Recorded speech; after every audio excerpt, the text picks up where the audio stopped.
ಈ ಸಿನಿಮಾಗೆ ಆಡಿಯನ್ಸ್ ಎಷ್ಟು ಟೈಪ್ ಕೊಟ್ಟಿದ್ದಾರೆ ಅಂತಂದ್ರೆ ಈಗ ಅದೇ ಆಡಿಯನ್ಸಸ್ಗೆ ಸಿನಿಮಾ ನೋಡೋದು ಕಷ್ಟ ಆಗ್ತಿದೆ. ಪುಷ್ಪಗೆ ಜನ ಕೊಟ್ಟಿರೋ ಬಿಲ್ಡಪ್ಗಿಂತ ಪುಷ್ಪ ಮೂವಿಲಿರೋ ಪುಷ್ಪಗೆ ಡೈರೆಕ್ಟರ್ ಕೊಟ್ಟಿರೋ ಬಿಲ್ಡಪ್ಪೇ ಜಾಸ್ತಿ ಇತ್ತು. 3 hour 20 ನಿಮಿಷ ಗುರು ಮೂವಿ. ಆ ರನ್ ಟೈಮಲ್ಲಿ 2 ಸಿನಿಮಾ ನೋಡ್ಬೋದಾಗಿತ್ತು. ಈ ಸಿನಿಮಾದ ಮೇನ್ ಪ್ಲಾಟು ಜಾತ್ರೆ ಸೀಕ್ವೆನ್ಸು. ಆಕ್ಚುಲಿ ಆ ಸೀಕ್ವೆನ್ಸ್ ನ ಜಾತ್ರೆ ತರನೇ ತೆಗ್ದಿದ್ದಾರೆ. ಏನಕ್ಕೆ ಅಂದ್ರೆ ಅಷ್ಟು ರಿಯಲಿಸ್ಟಿಕ್ ಆಗಿ ತೆಗ್ದಿದ್ದಾರೆ. ಮಾತ್ರ ಅದೊಂದು ಸೀಕ್ವೆನ್ಸ್ಗೆನೆ 60 ಕೋಟಿ ಖರ್ಚು ಮಾಡಿದ್ದಾರೆ. ಪ್ರತಿಯೊಂದು ಸಿನಿಮಾಗೂ KGF ಮತ್ತು ಕಾಂತಾರ ಆಗ್ಬೇಕು ಅನ್ನೋ ಆಸೆ ಇರುತ್ತೆ.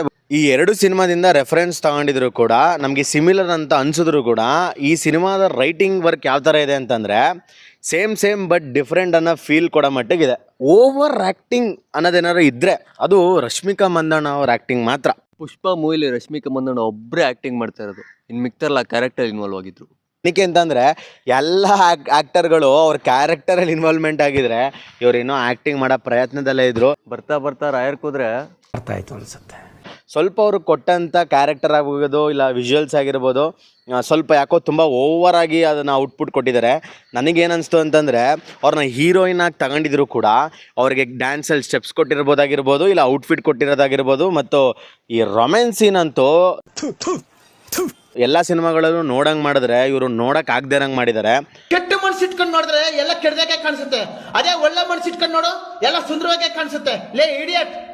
ನೀವು ಸಿನಿಮಾ ನೋಡಿದ್ಮೇಲೆ ನಿಮ್ಗೆ ಹೇಗನ್ನಿಸ್ತು ಕಮೆಂಟಲ್ಲಿ ತಿಳಿಸಿ. ಮೂವಿ ಇಂಟ್ರೋ ಸೀನ್ ಮಾತ್ರ ಅನ್ಎಕ್ಸ್ಪೆಕ್ಟೆಡ್ ಅಂದರೆ ಎಲ್ಲಿಂದ ಎಲ್ಲಿಗೆ ಹೋದ್ರು ಅನ್ನೋ ಕನ್ಫ್ಯೂಷನ್ನ ಕ್ರಿಯೇಟ್ ಮಾಡುತ್ತೆ. ಬಟ್ ಆದರೆ ಸದ್ಯ ಗುರು ಅದಕ್ಕೊಂದು ಲಾಜಿಕ್ ಸೀನ್ ಕೊಟ್ಟಿದ್ದಾರೆ, ಅದೊಂದಕ್ಕೆ ಸಮಾಧಾನ ಆಯಿತು. ನನಗೆ ಈ ಸಿನಿಮಾದಲ್ಲಿ ಇಷ್ಟ ಆಗಿದ್ದು ಅಂತಂದರೆ ಅಲ್ಲು ಅರ್ಜುನ್ ಅವರ ಆ್ಯಕ್ಟಿಂಗ್ ಮತ್ತು ಅವರ ಒಂದು ಸ್ಕ್ರೀನ್ ಪ್ರೆಸೆನ್ಸು, ಜೊತೆಗೆ ಫಹದ್ ಫಾಜಿಲ್ ಅವ್ರ ಕ್ಯಾರೆಕ್ಟರ್ ಮಾತ್ರ. ಏನಕ್ಕೆ ಅಂತಂದರೆ ಫಸ್ಟು ಅಲ್ಲು ಅರ್ಜುನ್ ಅವ್ರ ಬಗ್ಗೆ ಹೇಳಬೇಕು ಅಂತಂದರೆ ಅವರು ಕೊಟ್ಟಿರುವಂಥ ಮಾಸಿವ್ ಕ್ಯಾರೆಕ್ಟರು, ಅವರು ಕೊಟ್ಟಿರುವಂಥ ಸ್ಕ್ರೀನ್ ಪ್ರೆಸೆನ್ಸ್ ಮಾತ್ರ ಅಲ್ಟಿಮೇಟ್ ಆಗಿದೆ. ಬಟ್ ಆದರೆ ಅಷ್ಟು ಒಳ್ಳೆ ಒಂದು ಮಾಸಿವ್ ಕ್ಯಾರೆಕ್ಟರ್ಗೆ ವಿಲ್ಲನ್ಸ್ನ ಸಿಕ್ಕಾಪಟ್ಟೆ ಡಮ್ಮಿ ಮಾಡ್ಬಿಟ್ರು ಅಂತ ನನಗನ್ಸುತ್ತೆ. ಇದು ಅವ್ರಿಗೆ தெரியாது. ಇನ್ನು ಫಹದ್ ಫಾಜಿಲ್ ಅಂತ ಬಂದರೆ ಫಸ್ಟ್ ಪಾರ್ಟಲ್ಲಿ ಅವ್ರಿಗೆ ಎಷ್ಟು ತುಂಬ ಚೆನ್ನಾಗಿ ಮಾಸ್ ಬಿಲ್ಡ್ ಮಾಡಿದ್ರು. ಬಟ್ ಆದರೆ ಈ ಸೆಕೆಂಡ್ ಪಾರ್ಟಲ್ಲಿ ಯಾಕೋ ನನಗೆ ಆ ಮಾಸ್ನ ಕಮ್ಮಿ ಮಾಡಿ ಸ್ವಲ್ಪ ಕಾಮಿಡಿ ಎಲಿಮೆಂಟ್ಸ್ನ ಜಾಸ್ತಿ ಮಾಡಿದ್ದಾರೆ. ಬಟ್ ಆದರೆ ಒಂದು ಆ್ಯಕ್ಟಿಂಗ್ ಲೆವೆಲ್ ಅಂತ ಬಂದಾಗ ಸೂಪರ್ ಫ್ಯಾಂಟಾಸ್ಟಿಕ್ ಮೈ ಬ್ಲೂಡಿಂಗ್. ಕಂಪ್ಲೀಟ್ ಹೋಲ್ ಮೂವಿಲಿ ನನಗೆ ಇಷ್ಟ ಆಗಿದೆ ಅಲ್ಲು ಅರ್ಜುನ್ ಅವರ ಆ್ಯಕ್ಟಿಂಗು, ಫಹದ್ ಫಾಜಿಲ್ ಅವರ ಒಂದು ಆ್ಯಕ್ಟಿಂಗು, ಇಬ್ರಿಗೂ ಕೊಟ್ಟಂಥ ಕ್ಯಾರೆಕ್ಟರು ಮಾಸ್ ಆಗಿದೆ. ಈ ಸಿನಿಮಾದ ಬ್ಯಾಕ್ಗ್ರೌಂಡ್ ಸ್ಕೋರು ಮ್ಯೂಸಿಕ್ ಅಂತ ಬಂದರೆ ಬ್ಯಾಕ್ಗ್ರೌಂಡ್ ಸ್ಕೋರು ಕೆಲವೊಂದು ಕಡೆ ಇಷ್ಟ ಆಗುತ್ತೆ. ಬಟ್ ಆದರೆ ವಿಜುವಲ್ಸ್ ತಕ್ಕಂತೆ ಬ್ಯಾಕ್ಗ್ರೌಂಡ್ ಸ್ಕೋರು ಅಲೈನ್ ಆಗಲ್ಲ. ಅಂದರೆ ಪ್ಲೇಸ್ಮೆಂಟ್ ಕೆಲವೊಂದು ಕಡೆ ಮಿಸ್ ಮಾಡಿದ್ದಾರೆ ಅಂತಲೇ ಹೇಳ್ಬೋದು. ಮತ್ತು ಸಾಕಷ್ಟು ಸಿಮಿಲರ್ ಬ್ಯಾಕ್ಗ್ರೌಂಡ್ ಸ್ಕೋರ್ ಅನಿಸುತ್ತೆ. ಕೆಲವೊಂದು ಕಡೆ ಅಂತೂ ಕಂಗುವ ಬ್ಯಾಕ್ಗ್ರೌಂಡ್ ಸ್ಕೋರ್ನ ಹಾಕಿದ್ದಾರೆ ಅಂತ ಅನಿಸ್ತು ನಮ್ಮ DSP ಅವರು. ಸಿಚುವೇಶನ್ ತಕ್ಕಂತೆ ಮ್ಯೂಸಿಕ್ನ ಕೊಟ್ಟಿದ್ದಾರೆ ಅಂತಲೂ ಅನಿಸುತ್ತೆ. VFX ಆಗಿರ್ಬೋದು, ಗ್ರಾಫಿಕ್ಸ್ ಆಗಿರ್ಬೋದು, CG ಆಗಿರ್ಬೋದು ಕೆಲವೊಂದು ಕಡೆ ನನಗೆ ಇಷ್ಟ ಆಗುತ್ತೆ. ಬಟ್ ಆದರೆ ಕೆಲವೊಂದು ರಿಯಲಿಸ್ಟಿಕ್ಕಾಗಿ ಮಾಡ್ಬೋದಾಗಿತ್ತು. ಏನಕ್ಕೆ ಈ ಸಿನಿಮಾ ಬಜೆಟ್ ಏನು ಕಮ್ಮಿ ಇಲ್ಲ ಗುರುವೆ. ಬಟ್ ಆದರೂ ಇನ್ನೊಂದು ಸ್ವಲ್ಪ ರಿಯಲಿಸ್ಟಿಕ್ಕಾಗಿ ಮಾಡಬೇಕಾಗಿತ್ತು. ಫಸ್ಟ್ ಪಾರ್ಟಲ್ಲಿ ಸಮಂತ ಅಂದರೆ ಸೆಕೆಂಡ್ ಪಾರ್ಟಲ್ಲಿ ನಮ್ಮ ಶ್ರೀಲೀಲಾ ಅವರು ಪಾರ್ಟ್ 1 ಎಂಡಿಂಗಿಂದನೇ ಶುರು ಮಾಡ್ತಾರೆ. ಅದೇ ಒಂದು ಕಂಟಿನ್ಯೂಟಿ ತೊಗೊಂಡೋಗಿದ್ದಾರೆ. ಆದರೆ 3 hour 20 ನಿಮಿಷ ಸ್ವಲ್ಪ ಲೆಂತಿ ಅಂತ ಅನಿಸಿದ್ರು ಕೂಡ ನಿಮಗೆ ಎಲ್ಲೂ ಬೋರ್ ಆಗಲ್ಲ. ಯಾಕೆ ಅಂದರೆ ಫಸ್ಟ್ ಹಾಫ್ ಸ್ವಲ್ಪ ಎಂಗೇಜಿಂಗ್ ಆಗಿದೆ. ಫಸ್ಟ್ ಹಾಫ್ ಸ್ವಲ್ಪ ಹೈಪಿಗೆ ತಕ್ಕಂತೆ ಇತ್ತು ಅಂತಲೂ ಅನಿಸ್ತು ನನಗೆ. ಸ್ವಲ್ಪ ಕಾಮಿಡಿ ಎಲಿಮೆಂಟ್ಸ್ ಕೂಡ ಸಿಗುತ್ತೆ ನಮಗೆ. ಬಟ್ ಆದರೆ ಇಂಟರ್ವಲ್ ಪ್ಲಾಟ್ ಮಾತ್ರ ಸ್ವಲ್ಪ ಮಾಸಿವಾಗೇ ಇತ್ತು, ತುಂಬ ಚೆನ್ನಾಗಿತ್ತು. ಒಂದು ಜಾತ್ರೆ ಸೀಕ್ವೆನ್ಸ್ ಆಗಿರ್ಬೋದು ತುಂಬ ರಿಯಲಿಸ್ಟಿಕ್ಕಾಗಿ ಮಾಡಿದ್ದಾರೆ, ಅದೆಲ್ಲ ಇಷ್ಟ ಆಯಿತು.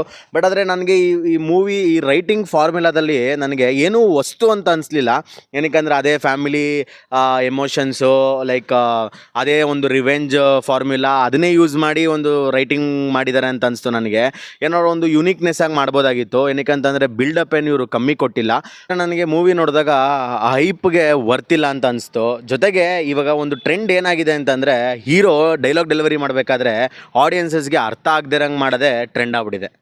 ನಾನು ಈ ಸಿನಿಮಾನ ಅರ್ಥ ಮಾಡ್ಕೊಳ್ಳೋದಕ್ಕೆ ಮೇನ್ ರೀಸನ್ನೇ ಅಟ್ಲೀಸ್ಟ್ ಸಬ್ಟೈಟಲ್ ಇದ್ದಿದ್ದಕ್ಕೆ. ಇಲ್ಲಾಂತಂದರೆ ಡೈಲಾಗಲ್ಲಿ ಕೂಡ ಕ್ಲಾರಿಟಿ ಇರ್ತಿರ್ಲಿಲ್ಲ, ಸಾಂಗ್ಸಲ್ಗಂತೂ ಕ್ಲಾರಿಟಿ ಇಲ್ಲವೂ ಇಲ್ಲ. ಪುಷ್ಪ 3 ಕನ್ಫರ್ಮ್ ಆಗಿದ್ರು ಕೂಡ ಪುಷ್ಪ 2ನ ಏನಕ್ಕೆ ಇಷ್ಟು ಲೆಂತ್ ಮಾಡಿದ್ರು ಅಂತ ಗೊತ್ತಿಲ್ಲ. 3 hour 20 ನಿಮಿಷ ನಿಜವಾಗ್ಲೂ ಅವಶ್ಯಕತೆ ಇರಲಿಲ್ಲ. ಏನಕ್ಕೆ ಅಂತಂದರೆ ಈ ಸಿನಿಮಾದ ಸ್ಟೋರಿ ಲೈನಲ್ಲಿ ಸಿಂಪಲ್ಲು ಒಂದು ವಿಂಟೇಜ್ ಟೈಪಲ್ಲಿ ಅದೇ ಫ್ಯಾಮಿಲಿ ಕ್ಲಾಶು, ಈಗೋ ಕ್ಲಾಶ್ನ ಒಂದು ಡ್ರ್ಯಾಗ್ ಮಾಡಿ ಸಿನಿಮಾ ಮಾಡಿದ್ದಾರೆ. ಓವರ್ ಆಲ್ ಸಿನಿಮಾ ಹೇಗನ್ನಿಸ್ತು ಅಂತಂದರೆ ಡೈರೆಕ್ಷನ್ ಬರುತ್ತೆ, ರೈಟಿಂಗ್ ಮಾಡೋಣ, ಆ್ಯಕ್ಟಿಂಗ್ ಮಾಡೋಕ್ಕೆ ಒಳ್ಳೆ ಆ್ಯಕ್ಟರ್ ಇದ್ದಾರೆ, ದುಡ್ಡು ಸುರಿಯೋಕ್ಕೆ ಪ್ರೊಡ್ಯೂಸರ್ ಇದ್ದಾರೆ, ಸಿನಿಮಾ ನೋಡೋಕ್ಕೆ ಜನರನ್ನ ಬಕ್ರಾ ಮಾಡಿದ್ರಾಯ್ತು ಅಂತ ಅಂದ್ಬಿಟ್ಟು ಈ ಸಿನಿಮಾ ಮಾಡಿದ್ದಾರೆ. ಕಲೆಕ್ಷನ್ನ ಹೈಕ್ ಮಾಡೋದಕ್ಕೋಸ್ಕರ, ಜಾಸ್ತಿ ಆಗಿದೆ ಅಂತ ತೋರಿಸ್ಕೊಳ್ಳೋಕ್ಕೋಸ್ಕರ literally they are looting the audience ಅಂತಲೂ ಹೇಳ್ಬೋದು. ಏನಕ್ಕೆ ಅಂದರೆ ಪ್ರೈಸಿಂಗ್ ಮಾತ್ರ ನಿಮಗೆ ಗೊತ್ತು. ಇನ್ನು ಈ ಸಿನಿಮಾನ ನೀವು ಥಿಯೇಟ್ರಲ್ಲಿ ನೋಡ್ತಿರೋ ಇಲ್ಲ ನೆಟ್ಫ್ಲಿಕ್ಸ್ಗೆ ಬಂದ್ಮೇಲೆ ನೋಡ್ತೀರೋ ನನಗೆ ಗೊತ್ತಿಲ್ಲ. ಓವರ್ ಆಲ್ ನನಗೆ ಈ ಸಿನಿಮಾ ಒನ್ ಟೈಮ್ ವಾಚಬಲ್ ಅಂತ ಅನಿಸ್ತು. ಹೈಪ್ಗಂತೂ ನಿಜವಾಗ್ಲೂ ವರ್ತಿರಲಿಲ್ಲ. ಸೊ ಸಿಗೋಣ ಮುಂದಿನ ರಿವ್ಯೂಲಿ. ಅಲ್ಲಿವರೆಗೂ ನಗ್ನಾಗ್ತಾ ಇರಿ. Signing off.